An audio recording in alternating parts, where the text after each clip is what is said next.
Je suis Alice Gerlo-Kourouklis du collectif Yakeri. Le collectif Yakeri, c'est Anémone Wilhelm, Jimena Royo-Letellier et moi-même.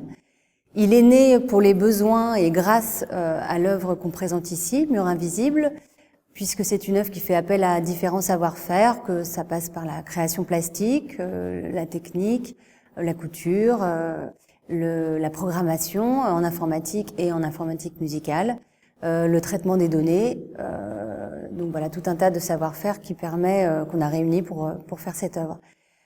Cette œuvre, c'est Mur Invisible, c'est une installation sonore et plastique qui aborde la question des inégalités hommes-femmes et la place des femmes dans le monde. Nous sommes partis d'une intention d'abord sonore, comment traiter par le son un fait social, qui là en l'occurrence les inégalités entre les hommes et les femmes.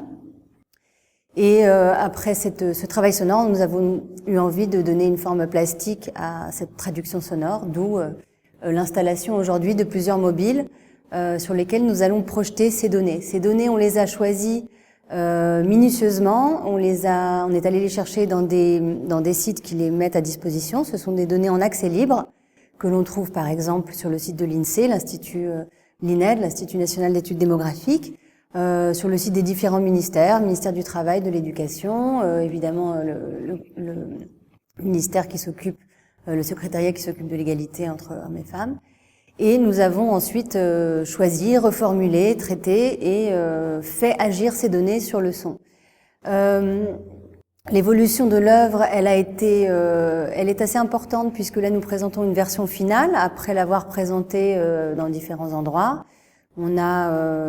On avait d'abord peut-être une façon moins tranchée de travailler sur le son, et puis on a décidé de mettre un petit peu plus en valeur la réalité que le son est censé exprimer, pour être un peu plus raccord avec ce que les gens vont lire. Donc là, l'évolution a été très très longue. On a adapté au fur et à mesure nos outils. Jimena a créé au fur et à mesure des logiciels informatiques pour pouvoir répondre à nos besoins. Et plus on définissait nos besoins en fonction de ce qu'on voulait, plus on a été obligé de s'adapter, de créer des nouvelles formes, de créer des nouveaux logiciels pour arriver à cette forme finale que l'on présente aujourd'hui. Nous avons installé nos murs invisibles dans le passage au chant, si bien que le public va traverser l'installation pour poursuivre son exposition. Toute la sobriété et nos choix plastiques de notre installation résonnent pour nous très fort avec cette abbaye qui était une abbaye de femmes, une abbaye cistercienne dont on sent encore l'extrême épure et l'extrême sobriété.